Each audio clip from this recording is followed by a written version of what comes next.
सभी पत्रकार साथियों को नमस्कार। आज आप सभी यहाँ आए हैं, मैं आपका अपनी पार्टी की तरफ से स्वागत अभिनंदन करता हूँ। मेरे साथ में भारतीय जनता पार्टी के प्रदेश कार्यकारिणी सदस्य आदरणीय हमारे दादाजी सुधीर दीवान जी,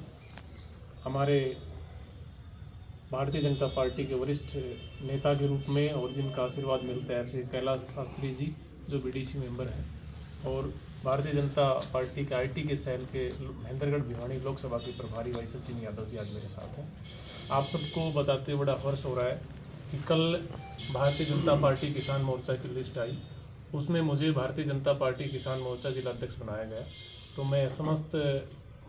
साथियों का, आप सभी का भी धन्यवाद करता हूं, क्योंकि समय समय पर आप हमेशा ही मुझे अखबार के माध्यम से अपना सानिध्य स्नेह दे करके आगे बढ़ाते हैं, तो मैं आपका विशेष रूप से धन्यवाद करता हूं। इसके साथ साथ मैं यशस्वी प्रधानमंत्री श्री नरेंद्र मोदी जी का, हमारे राष्ट्रीय अध्यक्ष श्री जगत प्रकाश नड्डा जी का, हरियाणा के यशस्वी मुख्यमंत्री श्री मनोहर लाल खट्टर जी का, प्रदेश अध्यक्ष श्री नायब सिंह सैनी जी का, और हमारे यशस्वी तेजस्वी प्रभारी श्री विप्लव देव जी का, और हमारे किसान मोर्चा के प्रदेश अध्यक्ष भाई सुखिंदर मांडी जी, पूर्व विधायक वार्डा जी का, स्थानीय जिला अध्यक्ष जी का, और विशेष रूप से इस विधानसभा में जहां बैठे हैं पूर्व में शिक्षा मंत्री रहे और जिनके सानिध्य में हमें आगे बढ़ने का मौका मिलता है, ऐसे प्रोफेसर रामविलास शर्मा जी का विशेष रूप से मैं धन्यवाद करता हूं, जिनके मार्गदर्शन में हमें काम करने का अवसर मिलता है। आज आपसे रूबरू होने का विशेष अवसर ये है कि आने वाले समय के अंदर, क्योंकि महेंद्रगढ़ जिला है वो पिछली सरकारों में पिछड़ापन का एक दाग लगा हुआ था। जब से 2014 में केंद्र में माननीय प्रधानमंत्री जी श्री नरेंद्र मोदी जी के नेतृत्व में सरकार बनी, और उसी तरह जब हरियाणा में 2014 में श्री मनोहर लाल खट्टर जी के नेतृत्व में सरकार बनी, इस इलाके को पिछड़ेपन का जो दाग लगा हुआ था उसको धोने का भरसक प्रयास किया है। और विकास विशेष रूप से, क्योंकि किसान और जवानों का इलाका है, तो किसानों के लिए चाहे नहरें पानी की बात हो, किसानों की खरीदारी के केंद्रों की बात हो, हर तरह से किसानों को आगे बढ़ाने का, उनकी आय दुगनी करने का अनेक ऐसी योजनाएं हैं जिनके माध्यम से यहाँ के किसान लाभान्वित हो रहे हैं। जहाँ जहाँ कमियाँ दिखेंगी, क्योंकि मैं पूर्व में युवा मोर्चे का जिले का अध्यक्ष रहा, मैंने युवाओं के बीच में जाकर के, और युवा किसान होने के, क्योंकि मैं खुद भी खेती करता हूँ, और जहाँ मैं समझ सकता हूँ किसान का बेटे होने की कहाँ पानी की समस्या आती है, कहाँ बिजली की समस्या आती है, तो इन सब समस्याओं को दूर करते हुए, और जो केंद्र की योजनाएं हैं और जो हरियाणा सरकार की माननीय मुख्यमंत्री जी की योजनाएं हैं, उनको हम किसानों तक, अंतिम पंक्ति तक कैसे पहुंचा पाएँ, इसी लक्ष्य को लेकर के हम आने वाले समय में गांव स्तर की टीम हम बना करके और उसको कार्यों को क्रियान्वित कराएंगे। मैं कुछ डाटाज मेरे पास थे, क्योंकि दायित्व तो मुझे कल मिला, लेकिन फिर भी मैं आपके बीच में बता देता हूं कि अपना जो महेंद्रगढ़ जिला है, इसमें 2019 से अब तक प्रधानमंत्री किसान सम्मान निधि के तहत 1,05,169 किसानों को लगभग 273 करोड़ रुपए का अनुदान अभी मिला है। उसी में 2014 से प्रधानमंत्री फसल योजना के तहत 6,35,739 किसानों का रजिस्ट्रेशन हुआ, जिनमें से 85.28 करोड़ के लगभग राशि वितरित की गई है। और अनेक ऐसे किसान हैं जिनके स्वेल्थ हेल्थ कार्ड, क्योंकि एक मिट्टी की जांच और पानी की जांच करके एक प्रक्रिया अपनाई गई कि उस मिट्टी को किन चीज़ों की आवश्यकता है, क्योंकि आज अंधाधुंध के अंदर किसान 2 कट्टे 3 कट्टे ऐसे डाल रहा है, लेकिन मिट्टी की जांच कराने के बाद एक स्वेल्थ हेल्थ कार्ड दिया जाता है, जिसके माध्यम से उस मिट्टी में नाइट्रोजन की है या किन किन पोषक तत्वों की कमी है, उनकी पूर्ति के लिए एक स्वेल्थ हेल्थ कार्ड ऐसे लगभग इस जिले में 1,34,521 ये डाटा हमारे पास है। और भावांतर भरपाई योजना, जिसके तहत बाजरे की, क्योंकि यहाँ बाजरा मुख्य फसल बाजरा है,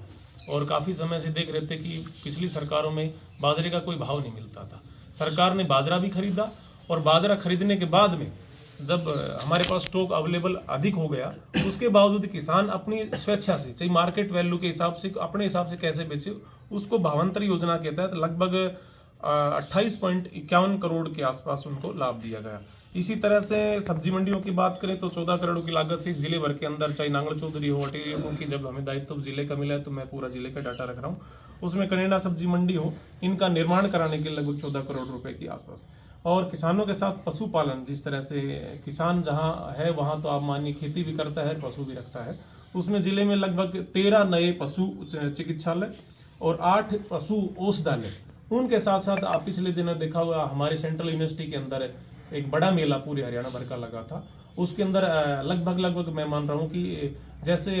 एम्बुलेंस टाइप में होती हैं कि जब बीमार व्यक्ति होता है तो तुरंत उसको सहायता के लिए एम्बुलेंस पहुंचती है, ऐसे पशुओं को भी एम्बुलेंस उपलब्ध करवाने का जो हरियाणा सरकार की नई स्कीम है वो माननीय मुख्यमंत्री जी ने हरी झंडी दिखा करके रवाना की। उसी के तहत गौवंश के अंदर सुधार की बात करें तो लगभग 1445 पशुपालकों को गौ संवर्धन मतलब नए ब्रीड्स तैयार करने में उसमें लगभग 2.13 करोड़ के आसपास राशि खर्च की गई है। और मुख्यमंत्री अंत्योदय परिवार उत्थान के तहत लगभग जो अनुदान की बात करें तो वो भी लगभग 3.5 करोड़ रुपए के आसपास लोगों के बीच में मतलब किसानों के यहाँ गया है।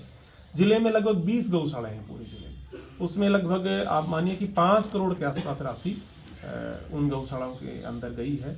और इसी तरह जब सिंचाई की बात करें तो जब पहली बार 2014 के अंदर, क्योंकि नहर काफ़ी लंबी बड़ी नहर है, ये हमारे यहाँ नारनौल नांगल चौधरी तक जाती है, पहली बार सरकार बनने के बाद माननीय मनोहर लाल जी के नेतृत्व में 143 करोड़ की लागत से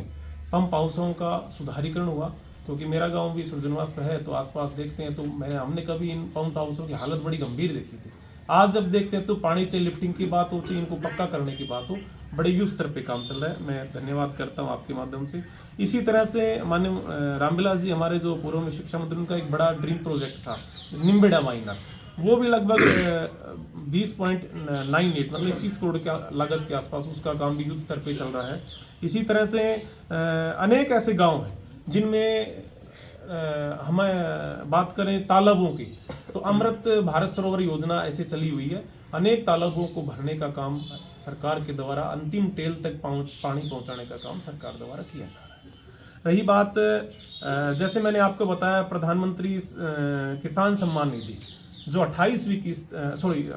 किस्त 28 फरवरी 2024 को मीन्स कल, जब मैं बड़ा सौभाग्यशाली हूँ, कल मेरी घोषणा हुई और कल ही किसानों के खाते में पैसा आए। और बतेरे लोगों के तो फ़ोन ऐसे आए कि प्रधान जी आपका भी बड़ा संयोग रहा कि आपकी घोषणा हुई और हमारा पैसा आया। और फिर भी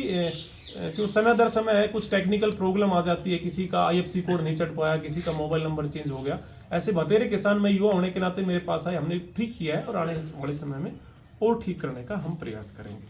तो ये सब चीज़ें आपके बीच में थी। हमारी एक स्कीम इसी तरह से किसान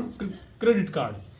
माननीय प्रधानमंत्री जी का सपना है कि प्रत्येक किसान को कहीं भी आर्थिक रूप से कमज़ोर न हो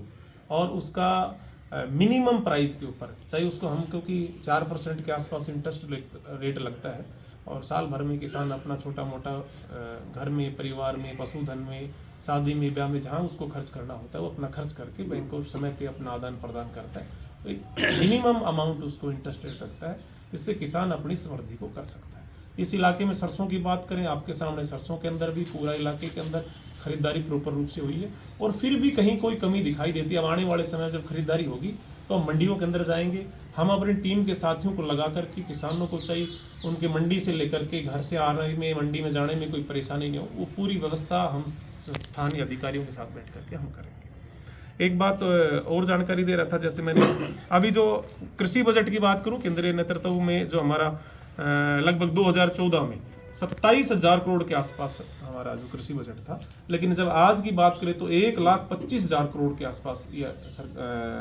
कृषि बजट है, उसमें वृद्धि मीन्स आप 5 गुना वृद्धि करके माननीय प्रधानमंत्री जी श्री नरेंद्र मोदी जी की सोच है कि किसान की आय को दुगना करके ही हम इस देश को फिर से विश्व गुरु बना सकते हैं। पूरे विश्व में विकसित राष्ट्र के रूप में 2047 तक हमारा जो लक्ष्य है, उस लक्ष्य में किसान और जवान की बड़ी अहम भूमिका है।